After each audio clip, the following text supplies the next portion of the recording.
Well, here they are, Marilyn Manson, Twiggy Ramirez, and Madonna Wayne Gacy. And you call yourselves, you're Marilyn Manson because? Because that's my name. Twiggy? And Madonna Wayne Gacy? Yes. You're not going to help us understand the... Oh, you want to understand where the name came Yeah. from?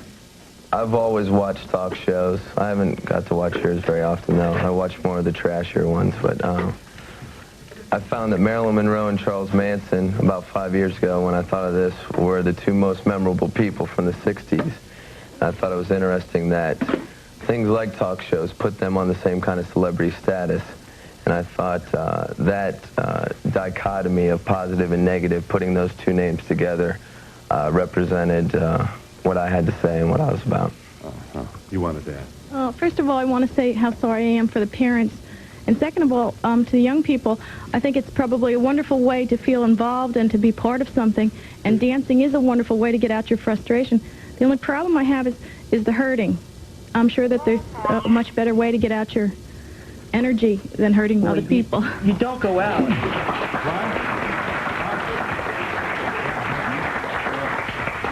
In response to that, you don't go out intentionally to hurt anybody. If somebody gets hurt in the process, then so be it. That's just comes with the territory. But you don't actually go into the pit and say, yeah, well, look at that guy. Maybe I'm going to go bust his nose. That's not how it works. That's not how it happens. Exactly. Yeah. It's random. Exactly. You're not at anybody. You're just getting out what's inside you. Right. Exactly. You're not aiming at anybody in particular. Yes. Mr. Manson, may I call you Mr. Manson? You sure? From Seconds magazine, you're quoted as saying, you have to take responsibility. You reap what you sow, and you have to clean up after yourself. I'm sick of people always trying to blame movies, bands, songs, or talk shows for whatever. Teen suicides, drug overdoses, everything else. If someone's stupid enough to kill themselves because of a song, then that's exactly what they deserve. They weren't contributing anything to society. It's one less effing idiot in the world. There's too many people. If more people killed themselves over music, it wouldn't disappoint me. It would disappoint me in that it's sad that people are that stupid. Exactly.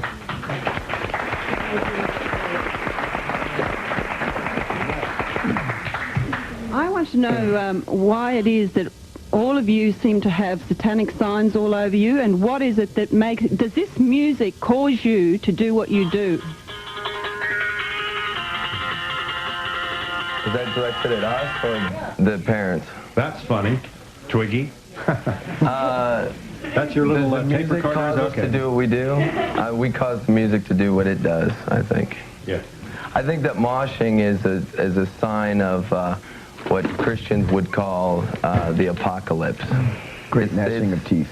It's, you know, the culture is just getting more and more destructive, and I think it, you know, this is just a sign of the times. Yeah. And I didn't invent it, you know? No, you didn't. In fact, you look a little like Alice Cooper. Would any of the moshers know how many deaths have occurred? Well, the Mitchells are only too painfully aware of one. I don't know of any other. This is the first I've ever heard of, and one at Woodstock. Well, but we have a broken back over here. Woodstock, too, featured moshing, didn't it? Absolutely. That was the biggest pit in the world, and it was great. There's also a difference between the moshing, I think, which isn't as violent as stage diving. I think stage diving tends to be ignorant. If you're going to jump off a stage, you can only expect to get hurt. We try and discourage people from even coming on the stage, because that's my place of business. If you come where I'm doing my business, then you should plan on doing business, or you're going to get hurt. Well, doing business, in other words, if they come up on the stage... There's a lot of heavy instruments and things like that. If you're coming up there, you're going to get hurt. There's a good chance. You know, we try and discourage people from coming on the stage. Right, how do you do that? We make an announcement before the show. But if somebody comes up on the stage, they're likely to be... Well, the bouncers shove them back out, and that's how they end up getting hurt all the time. Well, yeah, I do too. If they hit me, I'm going to hit them back. Right. Here you are with a bit of profanity with a stage crasher. Watch this. Marilyn Manson, the performer, encounters a citizen from the audience and says what? You keep coming up here, you're going to get beaten or raped.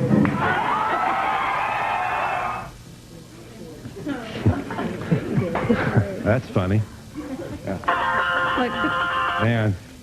Thanks, Twiggy. These are all my generation, and I know everyone says moshing is violent, and I don't mosh, but I've been to places where there's moshing. Nobody forces you into a mosh pit. Exactly. You know, if you don't want to go, you don't have to. And these people have formed a trust between them that can't be formed in other places. You can't tell me that putting a bunch of males in the middle of a dance floor going like this isn't asking for it. No, because I've been to mosh places, and I don't have to go into the pit if I don't want to. Nobody drags me in there. If you want to go to the club or the show, there's clubs on Long Island. This is Club Smashlight you can go to. You can hang out, have a good time. You don't have to get involved. If you want to get involved, you know what to expect when you get out there. If you have any fear of getting hurt, you wouldn't go out there in the first place. But you're not there to get hurt. You're there to have a good time.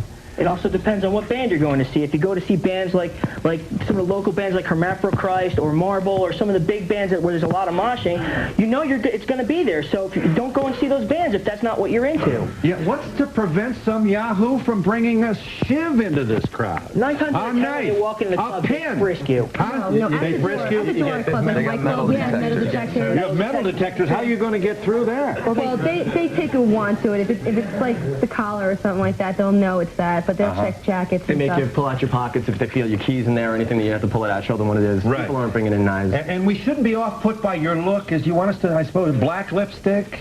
You know, this is not what your father dreamed for you at this age. Yeah, but my parents don't mind. They're very liberal on it. They're not like, And you are drug-free, and you're Yes, I not am. stealing anybody's hubcaps or anything else? You're not promiscuous? I have a legitimate job. I work at a club. I work at a record store. And this is what you enjoy doing? Yes. And you can take care of yourself? Exactly. Don't you have a little empathy, however, for the Mitchells and also for the parents of these young? We're talking 17, 16, and 16 here. You're not concerned about this? I feel horrible about it. Absolutely. We heard about that the night it happened. Everybody heard about it. Mr. Mitchell wanted to say, sir. I don't have a problem with the bands or the music unless they encourage it, and I don't know if they do or not. The fact that Chris went on a stage and jumped off doesn't make much sense to me sometimes either. But if it's going to be, you know, I think the club owners or venue that's doing this could stop that in some way or other. The band don't want the kids on the stage, then the kids shouldn't go on the stage. If you don't want them to get hurt, I don't think the bouncers should be throwing them back off. No, they shouldn't. You know, not in a violent way anyway. Stopping them from coming up is one thing. Okay? But this is, to me, is as close to shouting fire in a crowded theater as you can get. Yeah. I think the stage is set here. The fuse is lit. And all you need are a couple of elbows, a couple of punches, more people get involved, and pretty soon everybody's at the door crushing everybody else. Yeah. I don't have to give you the speech about the tragedies that have developed, at, for example, at rock concerts. When they showed me the films of this and they said it was called dancing, I said when I was a kid it was called inciting to riot. Yeah. You know? Yeah. And it was a whole different ballgame. Yes. Okay. Well, never, you know... Yeah, you gotta understand something. What do I have to understand? Something. You know, it's not just bands like Marilyn Manson. These guys are great. They're a great band. I saw them open for 9 Inch Nails, and they were phenomenal. But it happens at rap concerts. It happens. We slam dance to the country band at Woodstock. I mean, come on, it happens everywhere. Our purpose of being here is to let these kids know and the parents know that they can. The ultimate is death, and that's what we suffered. I have no problem with the music if that's what they want to listen to. Every generation is going to have their music. Right. All right. And you know, I remember when they yelled at our music when we were kids. We yelled I think it's unfortunate that parents don't know what their kids are doing. You know. That disappoints me. I think parents should know what their kids are doing. I think parents should raise their kids better, or someone like Marilyn Manson's going to. Sure. I have to just observe, Mr. Mitchell, as you sit next to Marilyn Manson, nowhere is the generation gap more visible than it is right here. This is not to pass judgment in any way, but it is rather to say, you know, our grandparents had Helen Kane, you know, oop, oopy doop, and everybody thought the world was going to hell because she was... Never has it been quite this pronounced. I mean, really, this is... Nor has a culture, especially a culture of young people, appeared to be so transfixed with death and darkness and evil. And do I speak the truth, Marilyn? Everyone's so afraid of death, I think, that they want to get closer to it by fascinating over things like serial killers and horror movies and car crashes, and that fear of that danger at these concerts and these mosh pits. I think people get a sexual thrill from it. I think that excites people. So there's erotica then is a part of moshing? Well, maybe it's not erotic, but there's a term called eustress, and it's people's euphoric feeling over their stress. Yes. I think people thrive off of that. It's like amusement park, right at your own risk. You know at the concerts there's a hint of danger, and people like that hint of danger. Living dangerously. This audience wants to talk about that with you, and also we'll revisit moshing on the floor with all those bodies bumping into each other. Yes, it was once called slam dancing. Now we have the more euphemistic title, moshing. We'll be back in a moment.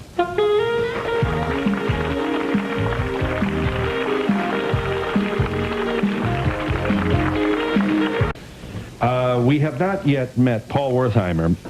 Mr. Wertheimer is a security consultant. We got to have a consultant now for security. You actually bring your own expertise, for example, to concerts and making sure kids don't get killed at the door. Did you? And your work is provoked by all the deaths at concerts, isn't that so? I study rock concert safety from the standpoint of from the viewpoint of the fans. Have you ever been on site when a violent eruption took place? Well, I've spent 2.5 years moshing, and I was at the Who concert in '79 after the deaths of 11 fans. This is Cincinnati? Yes, Cincinnati, Ohio. Uh-huh. Well, I'm going to ask you what you think is going to happen. Let's take one more look. Here is stage diving. This is moshing. We've already met the Mitchells, whose son was thrown off a stage by a security person. And now, watch this. How safe is that? And incidentally, what happens to the net? Watch this dude here. Now watch, he gets punched. He gets punched at the end of this. Watch this. Bam! Right there. Is this going to last, Mr. Wertheimer? Well, I think it's going to continue for a while, certainly. And I don't think the problem is the moshing itself in general. It certainly isn't the fan. It's the people who create the environment and don't look out for the safety of the people who do mosh. There's the problem. Really? See, I don't know how in the world you can possibly monitor the behavior of 100 people bumping into each other. Especially, you know what I mean? I mean, I think the event itself is, I guess I'm sounding older than time. How about what? How about 1,000 people at a club like Roseland? I was there one night waiting for my daughter to come out, and there had to be hundreds, not 100, but hundreds and hundreds of people coming out. And I want to say also this, one other thing about bodyguards. While I was waiting there, some kid was trying to get in, and he didn't have a ticket, and a bodyguard came out, or a bouncer, I'm sorry, and he was very, very aggressive with this kid, overly aggressive, and almost hurt him right in front of me. Yeah. You wanted to say? Well, let me tell you what they can do if you want me to. Please. First of all, they can pad the floor. They can retrain the security. They can pad the bars, and they can have first aid and water available for fans who mosh. There's a lot that can be done. Mm-hmm. But I have some problems with a guy who is a security guard under this circumstances in the first place. I'm wondering if we don't have a guy who eats nails for breakfast and looks for an opportunity to show he's got hair in his chest. And more than that, he's usually older, and he sees these kind of, they're subhuman teenagers who are bouncing around, and there's a disdain. There's an attitude that creeps in, and pretty soon this guy is roughing up your youngest daughter. Absolutely. This is what terrifies me. No question about it. I've been attacked by security myself, and it's one of the things that fans suffer the most is how they're treated by security who don't relate to the music and don't relate to them. You're a security guard? Yes, I am. You are. Will you understand for us? Well, we're talking about you. Yeah, I'm working over the Nassau Coliseum. Yeah. And I'm a guard. Yeah. And how old are you? I'm 24 years old. 24. I can, relate to them. Yeah. That's why. But don't you grab some people in I sure do. If they're getting out of line, how do you know who's out of line in there? I mean, can you go in and spot me and pull me out of there? Sure can. You can tell if I'm elbowing? You're 350 pounds and you're elbowing a girl like 16 or 17 years old like that. There's a problem there. I would say so. Yeah. But the question is, should we have volunteers be the enforcement for the problem? I mean, what's the professional expertise here? And how do we know you're not armed or something's going to happen? Well, they should have certified guards. First of all, that's what they should have.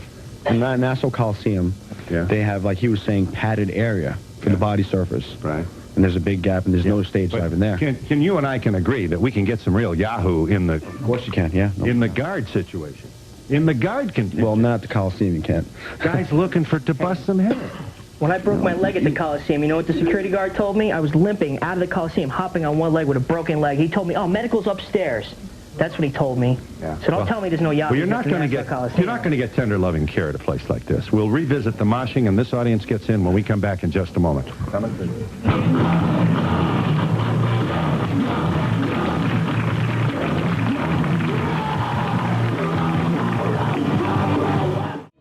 Say, sir. The gentleman with the White Sox cap, in a small club where you just want to hear the music, does the audience police itself? Absolutely. Absolutely. Clubs like the Smash Light, we were talking, I believe you're the owner of the Smash Light? There's no bouncers there. The club polices itself. Yeah. I'd like to know what the job description is of the bouncers, because like when I went to clubs, the bouncers protected the people, not throw them off the stage. So what does the bouncer do out there? He weeds out the troublemakers, however they may be identified. Yes. This all just seems so self-centered. There must be a more constructive way to get rid of anger. We live in a country where parents raise their kids to grow up feeling guilty and ashamed for not being like them with Christian morality. And these kids need a way to react against it. You're going to have a bunch of angry kids. Well, when you do go out to a club, that you just got to watch your stuff whatever you do. Yes, you just can't expect to go out there and just dance and don't get touched and non-violent, because that's what it is. I don't see how... If you get the music inside your soul, anything going to happen. You don't play the music, you can't get it. It's the music. The music?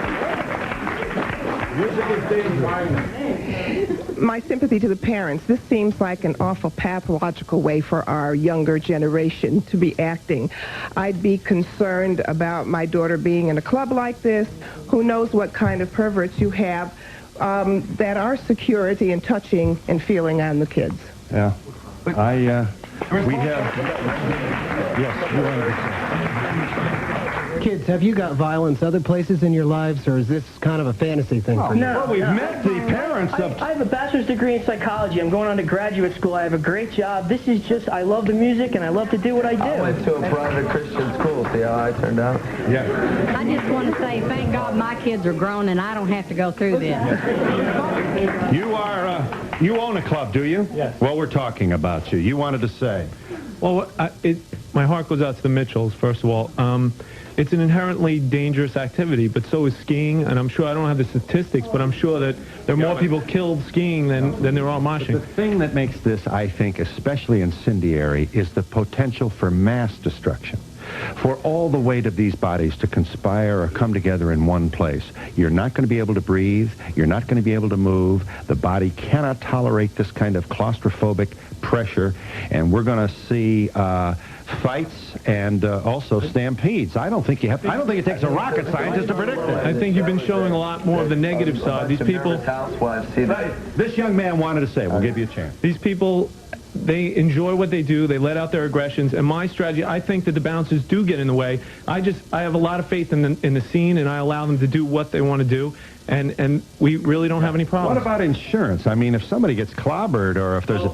As far as you see the way he broke his back and he broke his leg, they are almost proud of that, and not everybody's going to. I would be more worried about two girls getting into a bar brawl on another night that I have, as far as liability is concerned. But there is liability. You are at risk here with this kind of... You're right. You own the property in which this activity takes place. Right. And how many F. Lee Baileys out there, Johnny Cochrans, would love to have an opportunity to sue? I mean, they go crazy with this. Is the mother going to buy the tickets still for the next concert now that she knows everything that goes on? Mom? Not all. She'll buy them herself. No. She'll have to buy them herself. I won't buy them for her. It's not likely you're going to discontinue this activity. You're 17. You wanted to say. Yeah, I mean, I don't know why people always look for the downside of, like, all these events. You know, they always look for, like, people getting hurt and everything. They don't, like, realize, like, how good kids feel. Like, they just get such an adrenaline rush. You feel like you're on top of the world. It's better than doing coke. Or drugs. My point is, you can have a good time, but my point of being here is you can get killed, and I don't know what to. I don't know what to do. Stop. In the street too. You know, sure you can, but there's another way. There's a risk in it. My mom is very supportive. I mean, she knows everything that I do, and she says, you know, just be careful. Your folks know your mother knows where you are, and you don't come home later. I tell her everything that goes on. She just, you know, she's worried about, you know, like any parent would be, like, worried, but, you know, she doesn't care. And we'll be back in just a moment.